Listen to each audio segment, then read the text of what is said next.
हाँ शिवोहम। आवाज आ रही है?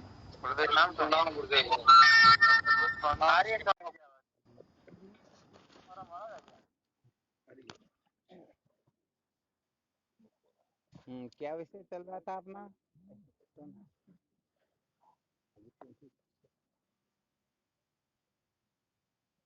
क्या विषय चल रहा था? हाँ शिवोम नारायण हरि ओम।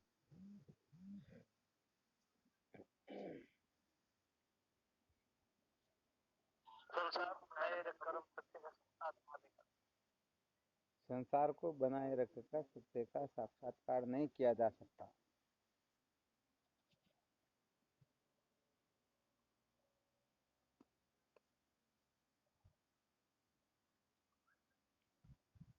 इसके अंतर्गत लोक वासना के ऊपर विस्तृत चर्चा की। अब इस पर बार बार विचार करने की आवश्यकता तो है नहीं।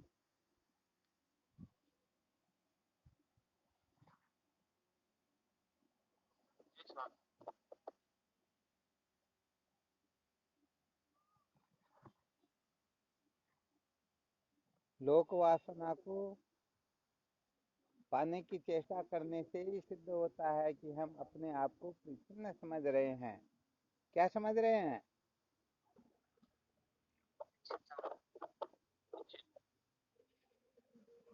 आवाज तो साफ आ रही ना? हाँ, अरे स्वामी। ठीक है।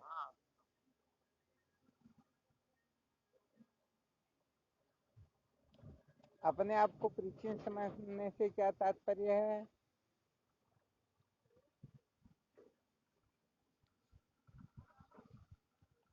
देखो, एक थोड़ा विशेष सूत्र और बता देते हैं। जब तक हम अपने आप को परिच्छिन्न समझेंगे तब तक संसार को बनाए रखने की इच्छा निश्चित रूप से होगी। ध्यान देना अच्छी तरह से। क्या समझेंगे?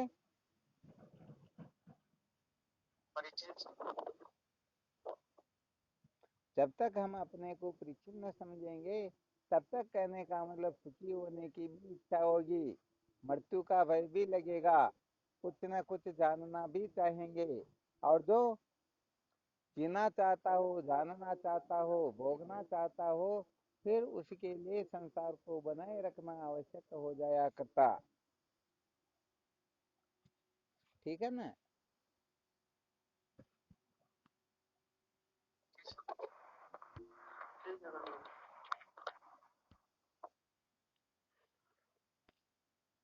तो ये जीने की, जानने की, भोगने की तीन प्रकार की जो इच्छाएं होती हैं, ये अपने आप को अपरिच्छिन्न ब्रह्म न जानने से ही होती हैं, अथवा देह को महत्व देने से, अथवा संसार को बनाए रखने की भावना से ये सारी की सारी इच्छाएं उदय होती हैं। तो यहाँ पर महत्वपूर्ण जो बिंदु है वह केवल और केवल मात्र अपने आप को अपरिच्छिन्न ब्रह्म न जानना, परिच्छिन्न देह आदि समझ लेना। समझो यही समस्त प्रपंच में भटकाने का हेतु हो जाया करता। इसी कारण से जीव अनादि काल से संसारारण्य में भटक ही रहा है।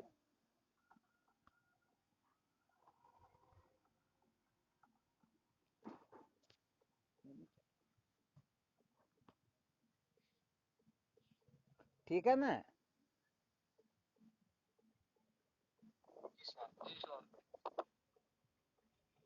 तो यहाँ पर दो प्रकार की गड़बड़ प्राय हो जाया करती है। कितने प्रकार की? दो प्रकार की। कौन कौन सी होती हैं दो प्रकार की?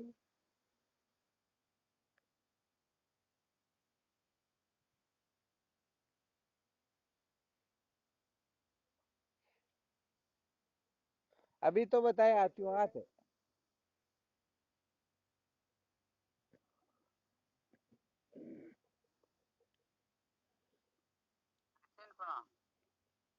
क्या हुआ?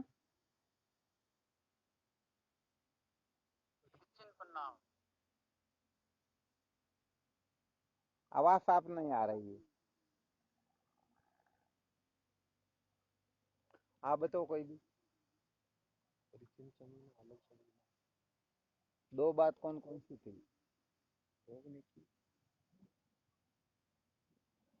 कौन कौन सी थी?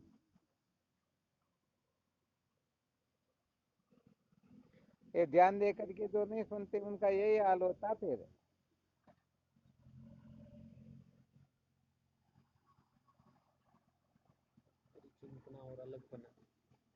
परिचिनपना और अलगपने में क्या अंतर है? परिचिनपने को ही तो अलगपना कहते हैं। परिचिन नाम होता है टुकड़े का, परिचिन नाम होता है भिन्न का।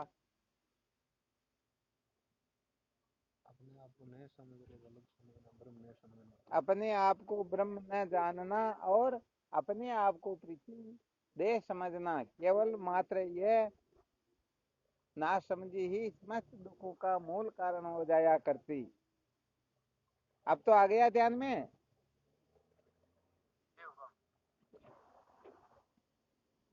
अरे हम जो वास्तव में हम है उसको हम अपना स्वरूप नहीं समझते हैं, और जो अपना स्वरूप नहीं है उसको हम अपना स्वरूप समझ लेते हैं। आ गया समझ में? आपके बराबर। आवाज नहीं आ रही क्या? हाँ, कभी कभी बार बार ब्रेक हो रही। अच्छा अच्छा, आवाज कट रही है ना। हाँ जी।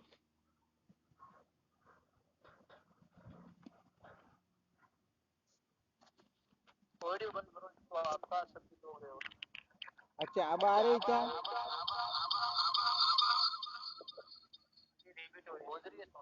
अब तो आ रही है साफ आवाज। बहुत जल्दी बहुत हो रही है। अब तो नहीं हो रही ना।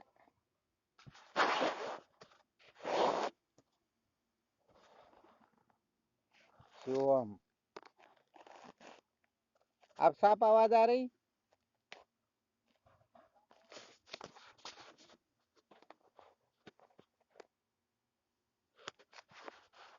हाँ अब बताओ।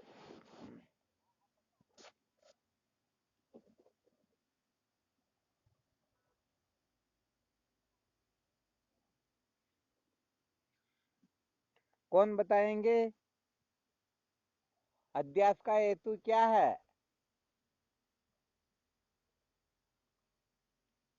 आत्मा व अनात्मा के वास्तविक स्वरूप को न समझने के कारण आत्मा को अनात्मा व अनात्मा को आत्मा समझ लेना, यही अध्यास का हेतु होता है।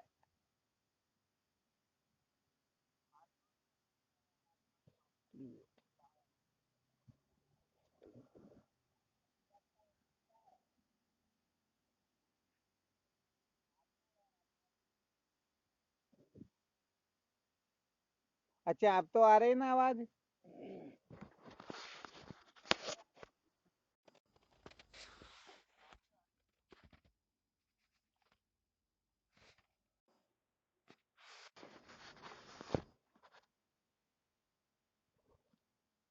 क्या सुनाया था?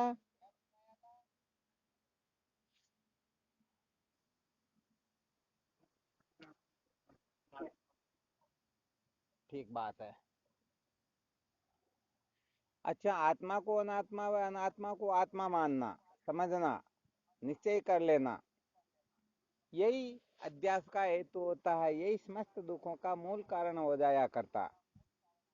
इसको थोड़ा आप विशेष रूप से सिद्ध करके या अच्छी तरह से समझा सकते हो क्या? ये अध्यास किस प्रकार से होता है? ये अन्योन्याध्यास की जो ग्रंथि होती है ना, ऐसे यही समझो समस्त दुखों का मूल कारण हो जाया करती।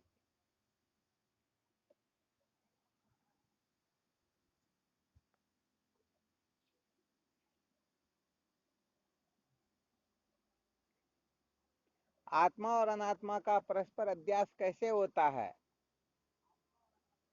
आत्मा को अनात्मा समझेंगे तो क्या होगा, और अनात्मा को आत्मा समझ लेंगे तो क्या होगा? समझ में आ रहा है क्या? जैसे पहले दृष्टांत दे देते फिर तो शायद आप लोगों के बहुत अच्छी तरह से समझ में आ जाएगा। वैसे शायद ये दृष्टांत बहुत बार सुनाया हुआ भी है, चलो एक बार और सुना देते हैं और फिर इसे आत्मा और अनात्मा के विशेषणों के द्वारा सिद्ध करके बताना कि इस प्रकार से जीव मात्र भ्रांत होकर के संसार अरण्य में भटक रहे हैं। ठीक है ना?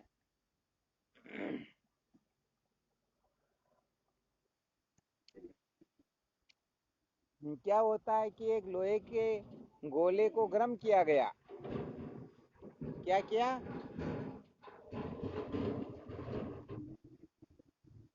गर्म करके क्या किया, उसको फंडासी से पकड़ करके जैसे ही बाहर निकाल करके एक जगह पर डाला तो लोहे का गोला तो बिल्कुल गोल होता है। तो बताओ वह लुटके का या नहीं लुटके का? तो क्या होता है कि उनका एक छोटा सा बच्चा वहीं पर था, तो जैसे वह लोहे का गोला बिल्कुल लाल रंग का हो रहा था, लुढ़कने लगता है, तो उसी समय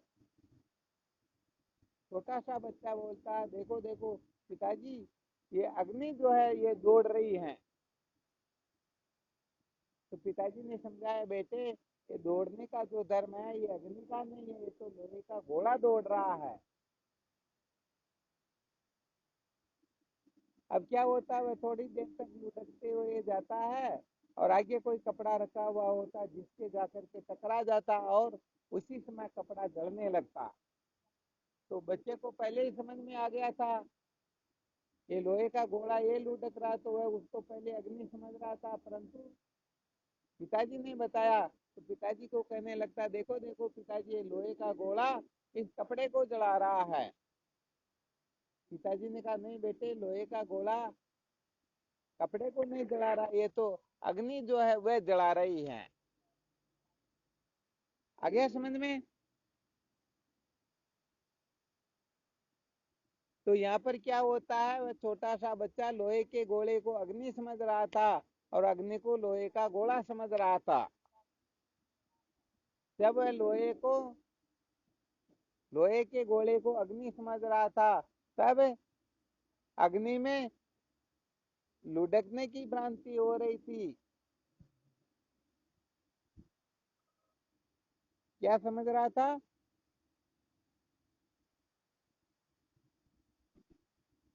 हाँ, लोहे के गोले को अग्नि समझ रहा था, तब लुढ़कने की भ्रांति हो रही थी।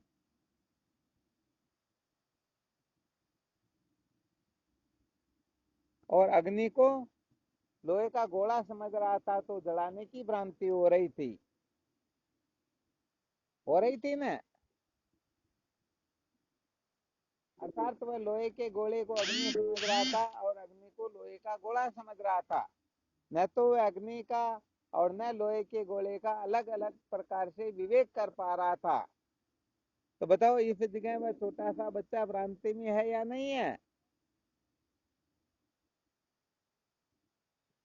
हाँ, बिल्कुल भ्रांति में है।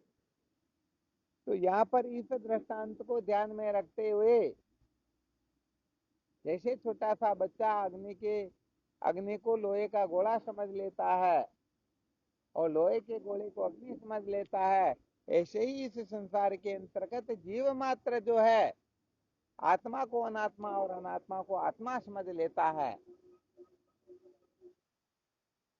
अब यहाँ पर सिद्ध करके बताना कि वह आत्मा को अनात्मा कैसे समझता है और अनात्मा को आत्मा कैसे समझता है, यहाँ पर थोड़ी साधकों की विशेष कक्षा है।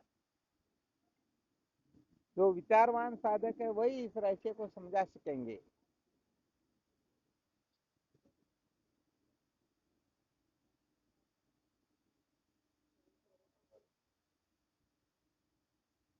कौन समझाएंगे, देखते हैं हम।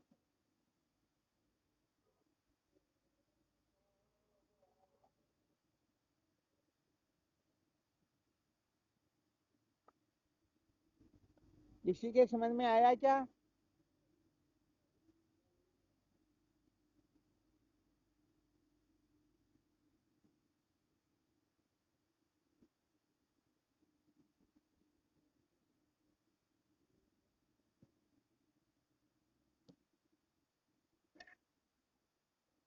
क्या बात हुई, कोई बोले भी नहीं, आया तो भी नहीं आया तो भी? समझ में आया क्या? नहीं, दृष्टांत तो सबके समझ में आ गया। अब सिद्धांत का प्रतिपादन करना है।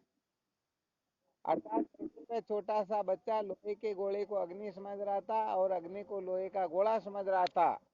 इसी प्रकार से इस संसार के अंतर्गत अज्ञानी नासमझ जो है आत्मा को अनात्मा समझ लेते हैं और अनात्मा को आत्मा समझ लेते हैं। किस प्रकार से समझते हैं, इस रहस्य को जानना बहुत ही अधिक आवश्यक है।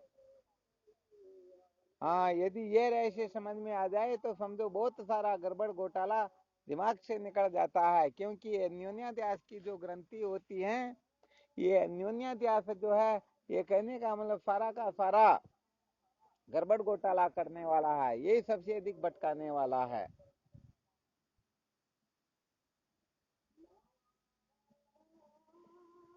आया क्या किसी को समझ में?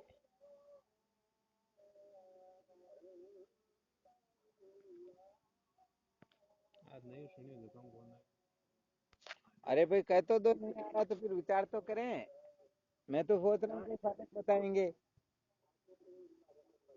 नहीं आ रहा क्या?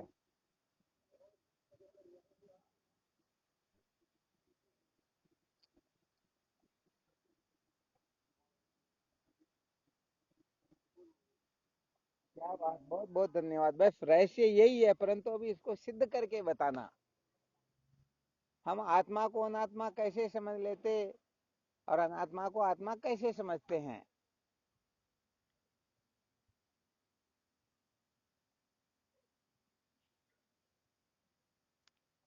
गुरुदेव जी कोटि कोटि प्रणाम। हाँ शिवम, बोलो।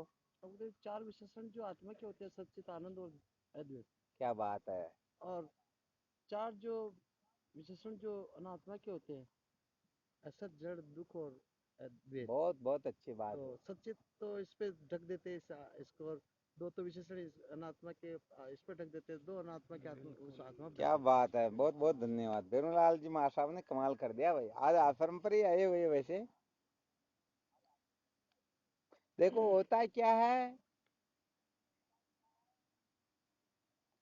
आत्मा के भी चार विशेषण होते हैं और अनात्मा के भी चार विशेषण होते हैं। ये तो शायद आप सब लोगों को पता है ही है। सतचित आनंद अद्वैत, और अनात्मा के होते हैं मिथ्या जड़ दुख और द्वैत। अच्छा, थोड़ा सूत्र और समझा देते, ध्यान देना। स्फटिक मणि जो है, जब लाल रंग के पुष्प के पास में रख दी जाती हैं, तो बताओ स्फटिक मणि कैसी होती है?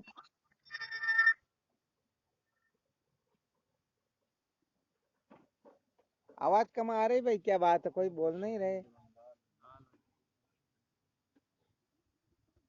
अरे स्फटिक मणि बिल्कुल शुद्ध होती, स्वच्छ होती हैं, श्वेत रंग की होती हैं। परंतु लाल रंग के पुष्प के पास में रखने से वह लाल रंग की प्रतीत होने लग जाती है, नहीं हो जाती है? हाँ, ऐसे ही समझना चाहिए। आत्मा का और अनात्मा का तादात्म्य संबंध होता है, और ये तादात्म्य संबंध जो ये अध्यस्त होता है, तो क्या होता है, ये दोनों इतने नजदीक है कि आत्मा के धर्म अनात्मा में और अनात्मा के धर्म आत्मा में प्रतीत होने लग जाते हैं। जैसे जपा कुसुम का स्फटिक मणि में प्रतीत होना, अर्थात स्फटिक मणि लाल रंग की जो प्रतीत होती है, तो यहाँ पर आत्मा के धर्म अनात्मा में और अनात्मा के धर्म आत्मा में प्रतीत होने लगते हैं। तो देखो, आत्मा का जो विशेषण सत्य है और दूसरा चित्त, तो जब सत और चित्त ये दोनों विशेषण आत्मा के असत और जड़ विशेषण को ढक देते हैं, तो ये अनात्मा जो है, ये संसार जो है तो वास्तव में मिथ्या है, तो असत, परंतु ये सत प्रतीत होने लग जाते हैं। अच्छी तरह से समझ लेना, समझ में ना आए तो 10 बार पूछ लेना।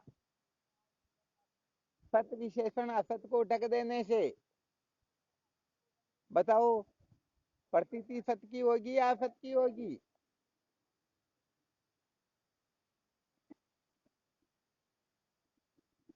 हाँ, कहने का मतलब ऊपर जो होगा उसी की प्रतीति होगी, भीतर क्या होगा उसकी प्रतीति होगी नहीं। तो जब सत विशेषण अनात्मा के असत विशेषण को ढक देता है तो अनात्मा असत होते हुए भी हमें सत प्रतीत होती है। ध्यान देना अच्छी तरह से। और ये अंतःकरण जैसे समझो, मन समझो, बुद्धि आदि समझो, ये जड़ है या चेतन? पक्का बिल्कुल। अब फिर भी देखो, आत्मा का चित्त विशेषण जो है अनात्मा के जड़ विशेषण को ढक देता है। यही कारण होता है कि ये बुद्धि आदि जड़ होते हुए भी हमें चेतन प्रतीत होते हैं। आ गया समझ में?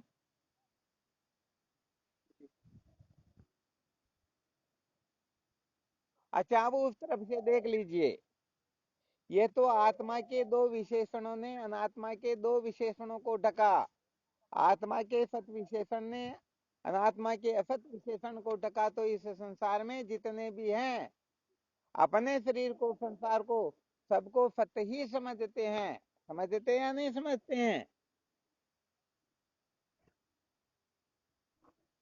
और बुद्धि जो है वो जड़ होते हुए ये भी आत्मा का चित्त विशेषण बुद्धि के जड़ विशेषण को ढक देता है। अतः बुद्धि जड़ होते हुए भी जड़ प्रतीत नहीं होती बल्कि चेतन प्रतीत होती है। अब क्या होता है? अनात्मा के जो दो शेष विशेषण कौन कौन से हैं? क्या बात है, दुख और द्वैत। इस दुख विशेषण ने आत्मा के आनंद विशेषण को ढक दिया। किसको ढका? आनंद विशेषण को ढका। तो बताओ, अब दुख की प्रतीति होगी या आनंद की प्रतीति होगी? हाँ, इसीलिए कहने का मतलब जीव मात्र जो है मैं दुखी हूँ, मैं दुखी हूँ, मैं दुखी हूँ, इसी प्रकार की कल्पना होती है। वास्तव में देखा जाए तो ये आनंद स्वरूप है। क्या है? आनंद स्वरूप है। परंतु जब दुख अनात्मा के दुख विशेषण ने आत्मा के आनंद विशेषण को ढक दिया, उसी समय मैं दुखी हूँ इस प्रकार की भ्रांति होने लग जाती है। अच्छा, फिर विचार कीजिए, अनात्मा का चौथा विशेषण कौन सा है? द्वैत। और आत्मा का चौथा विशेषण कौन सा है? अद्वैत। तो इस अनात्मा के द्वैत विशेषण ने आत्मा के अद्वैत विशेषण को ढक दिया। अब प्रतीति द्वैत की होगी या अद्वैत की होगी? बस यही कारण है कि जीव मात्र ऐसा ही समझते हैं कि मैं परमात्मा से अलग हूँ, परमात्मा मेरे से भिन्न है। देखो, युक्ति युक्त सिद्ध हुआ या नहीं हुआ? हाँ, अच्छी तरह से ध्यान देना, इस रहस्य को बहुत अच्छी तरह से समझना। इसे ही अन्योन्याध्यास कहते हैं। हालांकि इस जगह पर आत्मा भी अध्यस्त होती है, परंतु इसका स्वरूप जब विचार चंद्रोदय की छठी कला का अध्ययन किया जाएगा तब इसका विशेष रहस्य फिर प्रकट होगा। केवल संबंधाध्यास को ठीक तरह से समझेंगे तो ये संशय अच्छी तरह से निवृत्त हो जाएगा। ठीक है ना? तो देखो, आत्मा और अनात्मा के चारों विशेषण परस्पर में दो विशेषण आत्मा के अनात्मा को ढक देते हैं और दो अनात्मा के विशेषण आत्मा को ढक देते हैं। जब आत्मा के विशेषण अनात्मा को ढकते हैं तो मैं अर्थात ये शरीर जो है ये सत्य है, संसार सत्य है। और जब चित्त विशेषण को जड़ को चित्त विशेषण जड़ विशेषण को ढक देता है तो बुद्धि आदि जड़ होते हुए भी ये चेतन प्रतीत होती हैं। और अनात्मा के दो विशेषण दुख और द्वैत जब आत्मा के आनंद और अद्वैत विशेषण को ढक देते हैं तो मैं दुखी हूँ और मैं परमात्मा से अलग हूँ, इस प्रकार की प्राय भ्रांति हो जाया करती। शायद समझ में आ गया होगा। तो जो ऐसा समझते हैं कि मैं मैं का मतलब यहाँ पर शरीर को मैं लेकर के जो शरीर को सत्य समझते हैं, बुद्धि को चेतन समझते हैं, अपने को दुखी समझ देते हैं और परमात्मा से भिन्न समझ देते हैं। समझ लेना चाहिए वह एक नंबर का संसारी है, वह बहुत ही अधिक भटका हुआ है।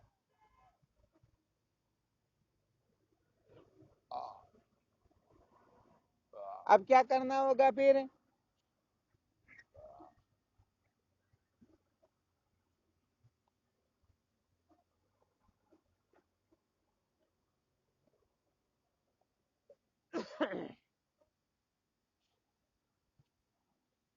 बस पता ही नहीं क्या?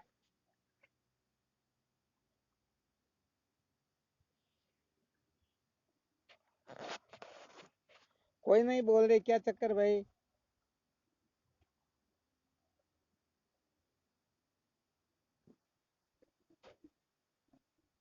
अरे भाई, ये हम आत्मा के विशेषण अनात्मा के और अनात्मा के विशेषण आत्मा के समझ रहे, तो कुल मिलाकर के अपने अपने विशेषण अपने अपने समझने हैं। अनात्मा के विशेषणों को अनात्मा का समझना और आत्मा के विशेषणों को आत्मा का समझना, बात तो इतनी सी है। बताओ दिक्कत कहाँ पर आ रही है? यही तो विवेक करना है। यदि ये विवेक नहीं होगा तो मैं दुखी हूं, मैं ईश्वर से भिन्न हूं, ये भ्रांति कभी भी मिटने वाली है ही नहीं।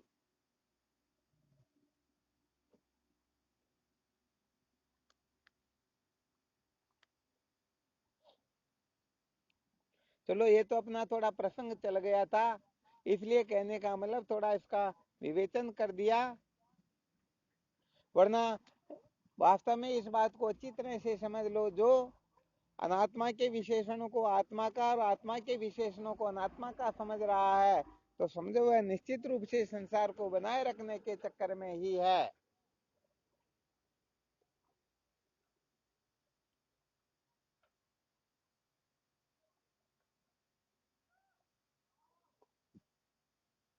और जो संसार को बनाए रखने के चक्कर में होता, वह कभी भी सत्य का साक्षात्कार कर सकता है क्या? नहीं कर सकता। तो बताओ, जिनको सत्य का साक्षात्कार करना हो, क्या करना होगा? क्या करना होगा?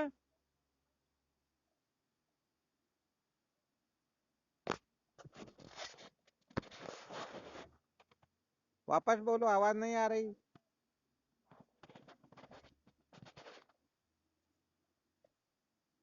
कोई दूसरे बोल दो, कोई दिक्कत नहीं।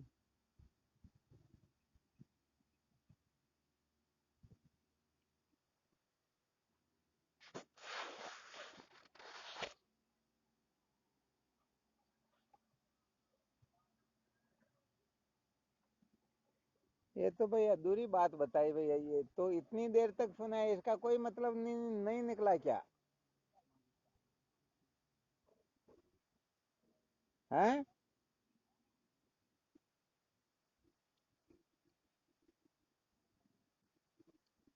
फिर बात इतनी की है, फिर अधूरा क्यों बोलते हो? महावीर जी महाराज इतने बड़े विद्वान होकर के भी गड़बड़ घोटाला कर रहे हो, फिर मतलब क्या है? अरे भाई, बात इतनी सी है, चार विशेषण, चार उनके चार इनके, ये आठों आपस में गुत्तम गुत्था हो गए, आपस में मिल गए। अब इनको विवेक के द्वारा अलग अलग करके निश्चय करना कि ये आत्मा के विशेषण और ये अनात्मा के विशेषण है। इससे ज्यादा क्या करना बताओ? हाँ, यदि हम अपने आप को कहने का मतलब दुखी समझ रहे हैं, तो वास्तव में हम पर धर्म को धारण करके बैठे हुए हैं। और यह आप लोगों को पता ही है, भगवान कृष्ण गीता जी में यही कहते हैं, पर धर्मो भयावह है। अर्थात जो पर धर्म को धारण करेगा, उसे निश्चित रूप से भयभीत तो होना होगा। तो आपका तो स्वरूप है, आनंद रूप है, वास्तव में आप परमात्मा से भिन्न हो, परंतु अनात्मा के विशेषणों को धारण करोगे तो निश्चित रूप से फिर दुखी होना ही पड़ेगा। इनमें बिल्कुल भी संशय नहीं है। क्या संशय है? हाँ बिल्कुल भी नहीं है। तो कुल मिला करके कहते न करता भोगता अंतःकरण तू क्यों लेवे बोझ, जिनका जिनको सौंप दे फिर तू करना मौज। वास्तव में हम दूसरों के धर्मों को धारण करके दूसरों के ठेकेदार बन करके, हाँ यहाँ पर तो फिर बड़ी विलक्षण कक्षा प्रारंभ होती है। हम अनादिकाल से ठेकेदार बने हुए हैं, पता नहीं किन किन के धर्मों को धारण करके संसार अरण्य में भटक रहे हैं।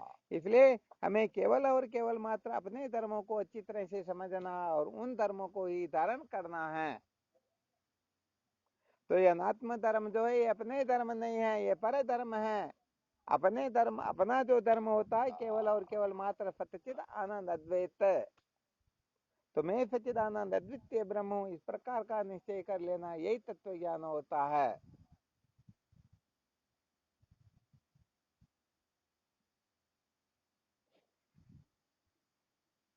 अब इसमें किसी को हाँ बोलो। हाँ इसके लिए तो कहने का मतलब वास्तव में बहुत पुरुषार्थ करना पड़ता है। तो कहने का मतलब ऐसे ही इतनी सुलभ नहीं है कि बहुत जल्दी समझ में आ जाए। इसके लिए तो लक्ष्य निर्धारित करना होगा, चित्त शुद्ध करना होगा, फिर तत्व जिज्ञासा जागृत होगी और फिर विवेक के प्रकाश में हम इस रहस्य को अच्छी तरह से समझेंगे।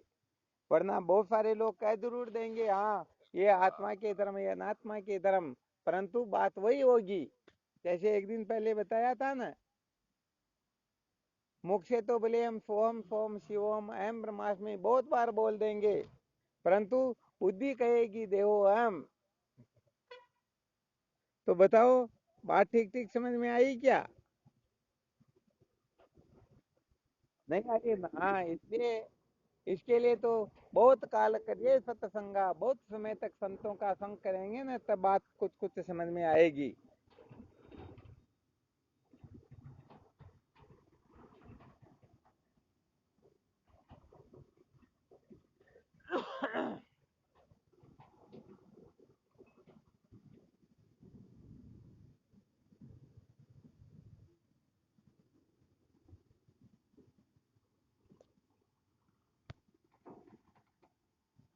वाह चलो ठीक, तो फिर इसका चिंतन मनन करो, बहुत अच्छी तरह से इनका मंथन करना। समझो ये बहुत सिद्ध रहस्य हैं, यदि इसको अच्छी तरह से समझ जाएंगे तो जीवन धन्य हो जाएगा। आज वो हम,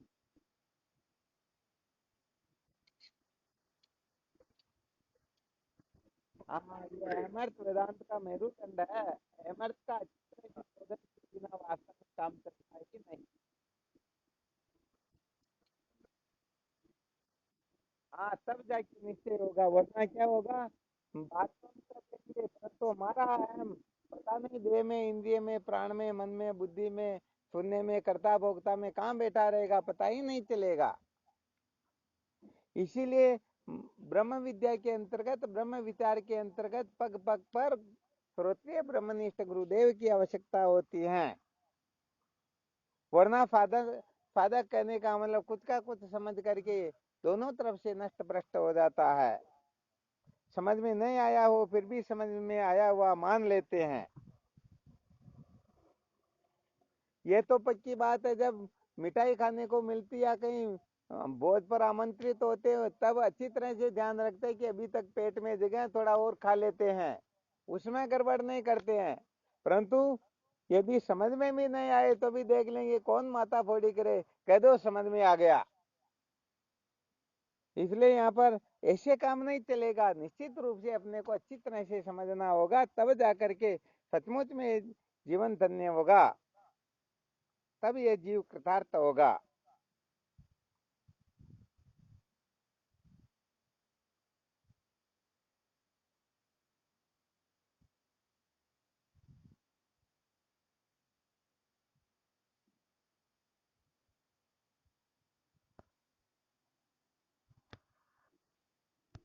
हाँ शिवम।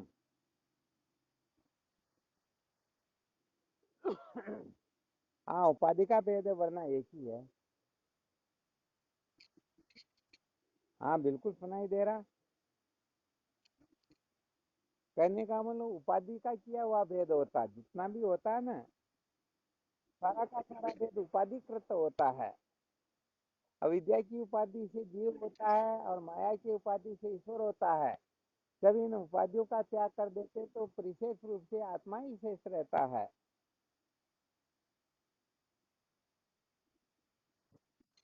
हाँ बिल्कुल बोलो। हाँ बिल्कुल सत्य बात है। तत्वमत कथाकाशवत असिपत में आकाश देव उपाधि त्याग करी पोते स्वयं प्रकाश। घट और मठ की उपाधि का त्याग कर देने के पश्चात आकाश ही शेष रहता है। ऐसे ही माया विद्या का त्याग कर देने पर फिर अपना स्वरूप ही शेष रहता है।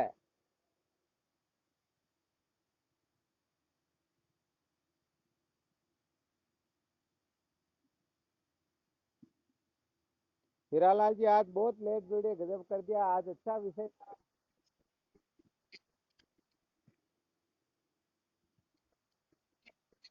अरे चलो तब कोई दिक्कत नहीं, बहुत धन्यवाद। अरे वाह वाह ठीक। अरे तो यहीं आ जाओ ना, आश्रम पर बहुत सारे साधक आ गए, अब तो वहाँ क्या करते हो? अरे होता रहेगा असार संसार में क्या करना है।